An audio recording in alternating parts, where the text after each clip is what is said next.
औज़ुबिल्लाहि मिनश्शैतानिर्रजीम बिस्मिल्लाहिर्रहमानिर्रहीम। जी, हमारा first question जो है, रब्बि इश्रह ली सदरी वयस्सिर ली अमरी वहलुल उक़दतम मिन लिसानी यफ़क़हू क़ौली। Rabbi ज़िदनी इल्मा rabbi ज़िदनी इल्मा rabbi ज़िदनी इल्मा। अल्लाहुम्मा इन्नी असअलुका इल्मन नाफ़िअन व रिज़्क़न तय्यिबन व अमलन मुतक़ब्बलन। अल्लाहुम्मा अल्लिमनी अल-किताब वल हिसाब। अल्लाहुम्मा ज़क्किरनी मिन्हु मा नसीतु व अल्लिमनी मिन्हु मा जहलतु। अल्लाहुम्मा। सो हमारा फर्स्ट क्वेश्चन जो है, ये जी उसकी स्लाइड है। इसके ऊपर हमें जो पूछा गया है वो इस x की वैल्यू पूछी गई है कि इस x की क्या वैल्यू है। गिवन क्या है जी? तो गिवन ये है कि ये हमारे पास रेक्टेंगल है ABCD। This is the rectangle and जो हमारे पास BE साइड है, this B and this E जो हमारे पास साइड है, दिस इज परपेंडिकुलर, मतलब ये 90 डिग्री का एंगल बना रही है। किसके साथ? इस AF के साथ। तो this is given to us, ये स्टेटमेंट हमें ये बता रही है। अब उसके बाद हमें जो सेकंड इंफॉर्मेशन इस क्वेश्चन में गिवन है वो ये है कि ये जो टोटल लेंथ है यहाँ से यहाँ तक BF, यहाँ से यहाँ तक जो टोटल लेंथ है ये बराबर है जी 3FC के, इस टुकड़े के 3 टाइम्स के बराबर है। ये इंफॉर्मेशन हमें गिवन है। और ये जो E से C तक का डिस्टेंस है, दिस इज 4, जो कि फिगर के अंदर भी लिखा हुआ है। तो हम इस इंफॉर्मेशन को यूज करेंगे और अपने काम को इंशाल्लाह पाए तकमील तक पहुंचाएंगे। सो आइए अपने काम का आगाज करते हैं। तो फर्स्ट ऑफ ऑल जरा गौर से देखिएगा, ये वाला एंगल 90 डिग्री है क्योंकि हमें गिवन है। और गिवन क्या है कि ये जो BE है, this is perpendicular to AF। तो ये एंगल 90 डिग्री और ये वाला टोटल एंगल 90 डिग्री है। अगर मैं इस एंगल को थीटा का नाम दे देता हूं तो टोटल क्या था जी? 90 से ये थीटा गया तो ये पीछे क्या बच गया? 90 degree minus theta. This is theta, this is 90 degree minus theta. मतलब ये टोटल 90 था, 90 में से ये थीटा गया तो यहाँ पीछे करेगा 90 माइनस थीटा, मतलब थीटा यहाँ पे तो बाकी यहाँ पे। अब हम लोग क्या करेंगे, हम लोग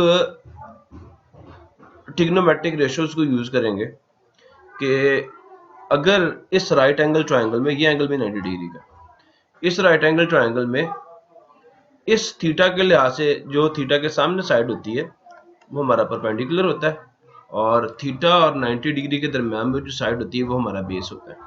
तो this is our base. Similarly इस एंगल, जिसको अगर मैं फाई भी कह दूं तो कोई प्रॉब्लम नहीं है, इस फाई का जो परपेंडिकुलर है वो ये हमारी साइड BC है और जो इस फाई का बेस है वो यही जो 4 वाली हमारी साइड है, यानी EC जो साइड है यही होगा।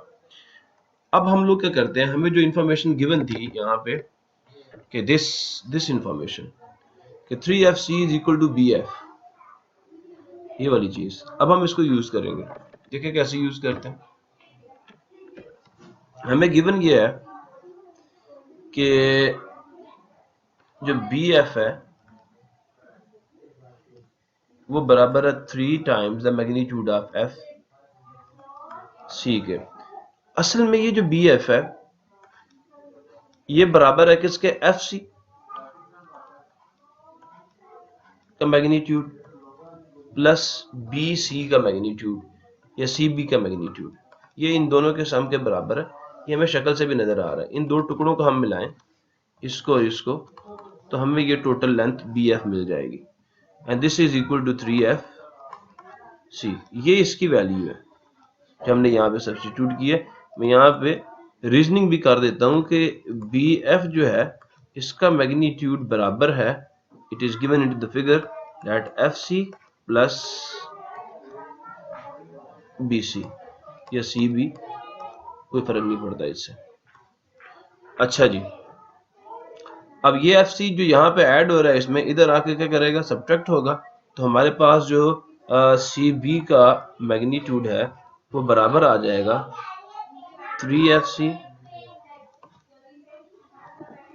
माइनस यहाँ पे FC आ जाएगा और यहाँ से अगर हम इसको इससे कैंसिल करें तो पीछे हमारे पास जो सी बी है उसका मैग्नीट्यूड बराबर आ गया 2FC के मैग्नीट्यूड के। ये वाली इक्वेशन हमारे लिए बड़े काम की।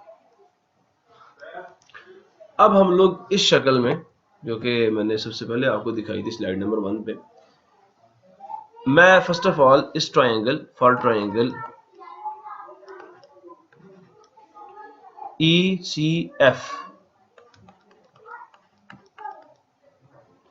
टेंजेंट थीटा में कैलकुलेट करता हूँ। इस एंगल के लिए मैं टेंजेंट कैलकुलेट कर रहा हूँ। Tangent theta is equal to perpendicular divided by base होता है, P बाय B होता है ये। तो अब जो P की वैल्यू है हमारे पास दैट इज FC, और जो बेस की हमारे पास वैल्यू दैट इज 4। मैंने ये 4 यहाँ पे लिख दिया। इसको मैं इक्वेशन नंबर 1 कह रहा हूँ और इसको हम इक्वेशन नंबर 2 कह देते हैं। सिमिलरली ये जो हमारे पास एंगल है 90 डिग्री माइनस थीटा, जिसको हम फाई कह रहे हैं, मैं इसका भी टेंजेंट कैलकुलेट करूंगा। सो आइए यहाँ पे लिख लेते हैं फॉर ट्रायंगल ECB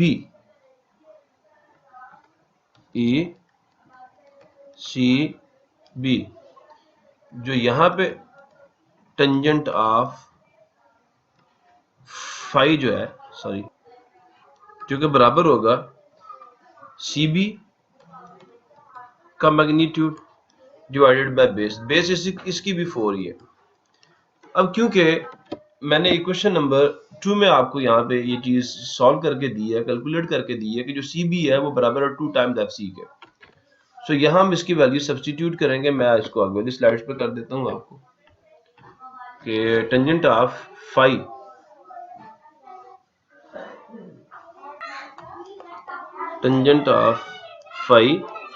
जो कि CB डिवाइडेड बाय 4 के बराबर, और हमें पता है कि जो मैग्नीट्यूड ऑफ CB है this is equal to 2 times the magnitude of FC। हम यहाँ पे इसको सब्स्टिट्यूट करते हैं और जो हमारे पास फाई है ये हम सबको पता है कि this is 90 degree minus theta के बराबर है। तो यहाँ पे आ जाएगा 90 डिग्री माइनस थीटा और इसकी जगह पे आ जाएगा CB की जगह पे 2 टाइम्स FC डिवाइडेड बाय 4। सो हम इन्हें कैंसिल करते हैं तो हमारे पास अलाइड एंगल आइडेंटिटीज अगर आपने FSC में पढ़ी हो, मैं आपको दिखा देता हूँ। ये हमारे पास फर्स्ट ईयर की बुक है और ये जी इसका पेज नंबर है जी हमारे पास, मैं आपको ऊपर से देख के बता देता हूँ, चैप्टर नंबर 10 है और 318 इसका पेज नंबर है। इसके ऊपर trigonometric ratios of allied angles.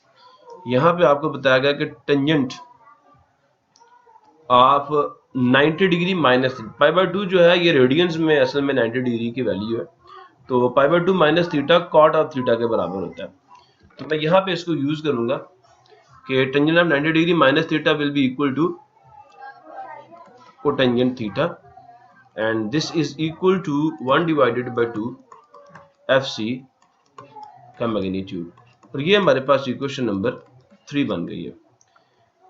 अब हम लोग क्या करते हैं, यहां से देखें, अगर मैं FC की वैल्यू यहां से कैलकुलेट करूं, so we will have here ये 2 वहां जाकर मल्टीप्लाई हो जाएगा 2 times cot of theta is equal to the magnitude of FC and this is the equation number 4। अब मैं इक्वेशन नंबर 4 से जो FC की वैल्यू इसको उठाऊंगा और इक्वेशन नंबर 1 में ये जो मैंने यहाँ आपको कैलकुलेट करके दी थी, दिस इक्वेशन नंबर 1, ये tangent of theta is equal to FC का मैग्नीट्यूड डिवाइडेड बाय 4, मैं इसमें FC की वैल्यू सब्स्टिट्यूट कर दूंगा। तो क्या होगा जी, मैं यहाँ पे लिख देता हूँ आपको इक्वेशन नंबर 1 क्या है हमारी। Because we know that tangent of theta is equal to magnitude of FC divided by 4 is our equation number 1। अब हम यहाँ पे जो FC की वैल्यू हमने इक्वेशन नंबर 4 में लिखी है वो हम यहाँ सब्स्टिट्यूट करेंगे फ्रॉम इक्वेशन नंबर 4। हमारे पास जो FC की वैल्यू मैं आगे भी लिख दूंगा, tangent of theta will be equal to, because the value of FC or the magnitude of FC is equal to 2 times cot of theta. So we will have here 2 times cotangent theta divided by 4. 2 1 the 2, 2 2 the 4.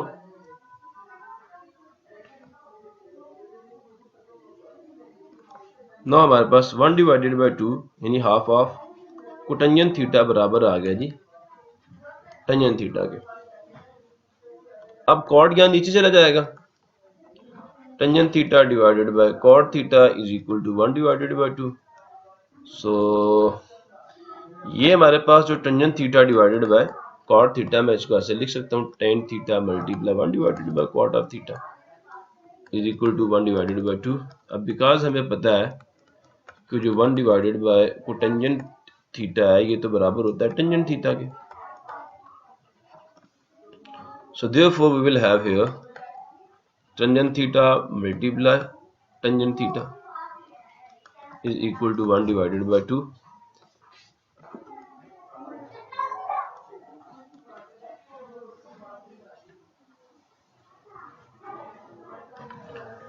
अब हमारे पास यहाँ पे जो value आई है this is tangent square of theta is equal to 1 divided by 2। Taking square root on both sides we will have tangent of theta, इधर भी मैं स्क्वायर रूट ले लेता हूँ, इधर भी मैं स्क्वायर रूट ले लेता हूँ। सो मेरे पास जो टेंजेंट ऑफ थीटा की वैल्यू आ जाएगी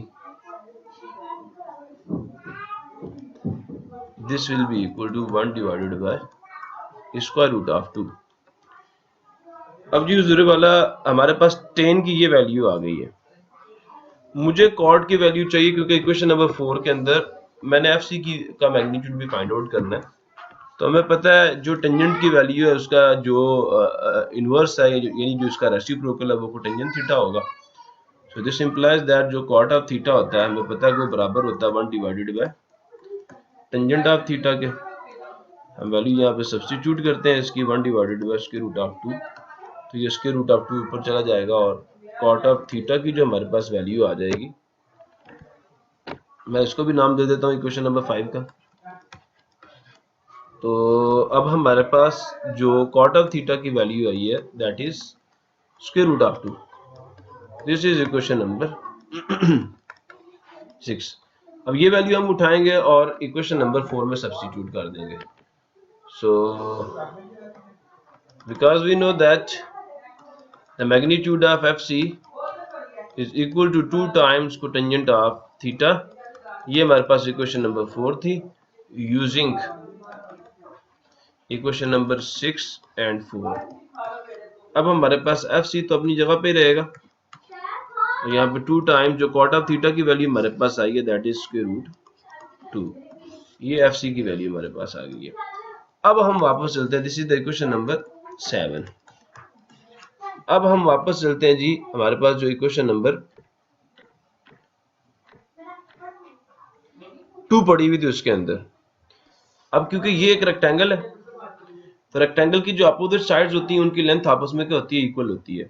अब हम क्या करेंगे, एफ सी की वैल्यू यहाँ पे सब्स्टिट्यूट करेंगे, तो जो वैल्यू सी बी की होगी वही वैल्यू डी ए की होगी। तो इस तरह हम एक्स की वैल्यू फाइंड आउट कर लेंगे। सो मैं इधर इसको आगे लिख देता हूँ because the equation number 2 is,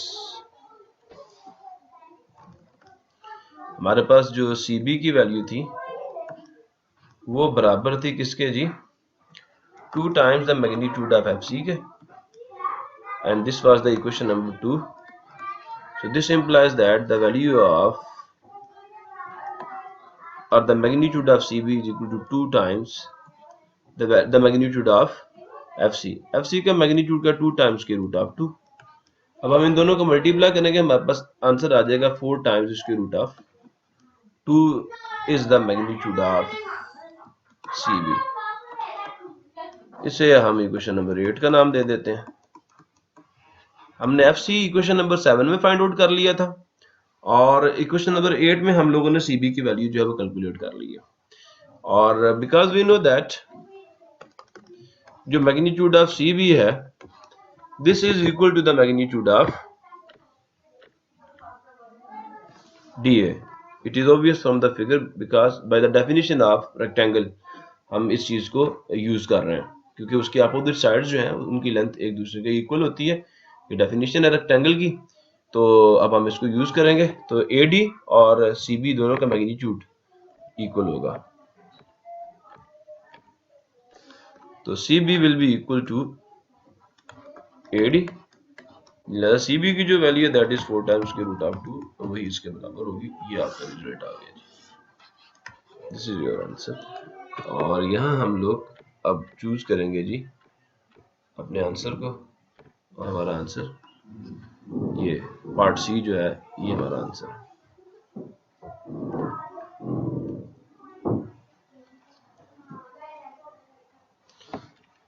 no जी, अब हम क्वेश्चन नंबर 2 पे गौर करेंगे।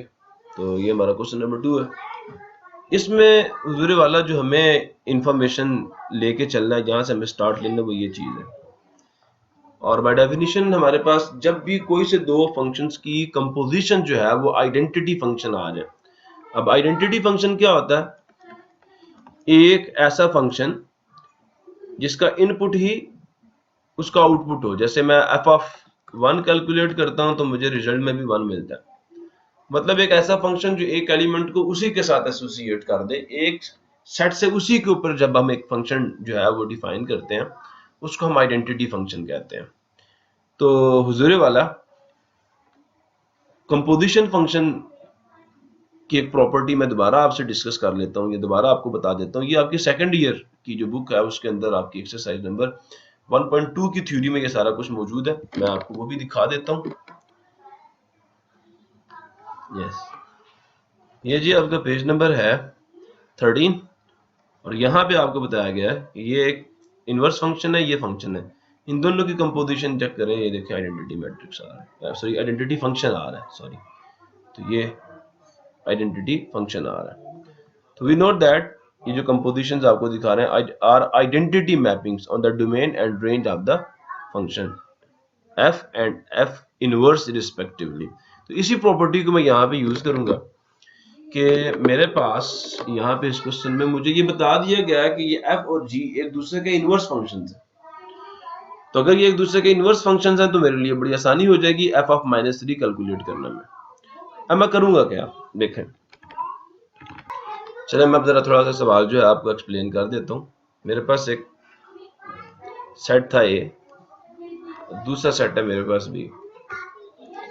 मैंने इस सेट A से B की तरफ एक फंक्शन f जो है ये डिफाइन किया हुआ, और बाय डेफिनेशन जो इस f का इनवर्स होगा वो B से A की तरफ डिफाइंड होगा।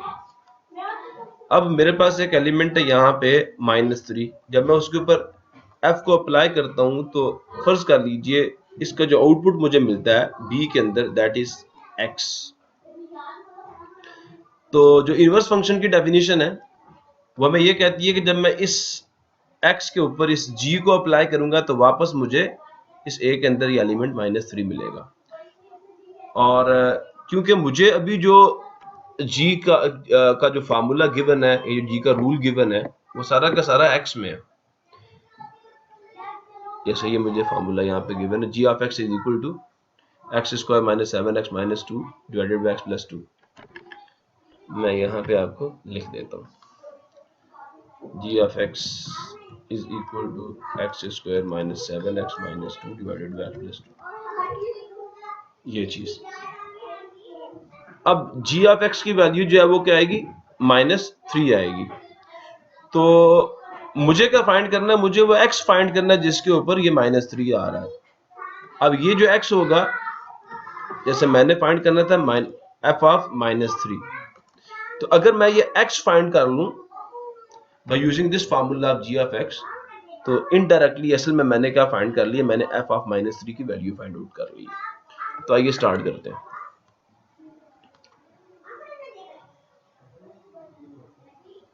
तो g of x is equal to x² - 7x - 2 divided by x + 2।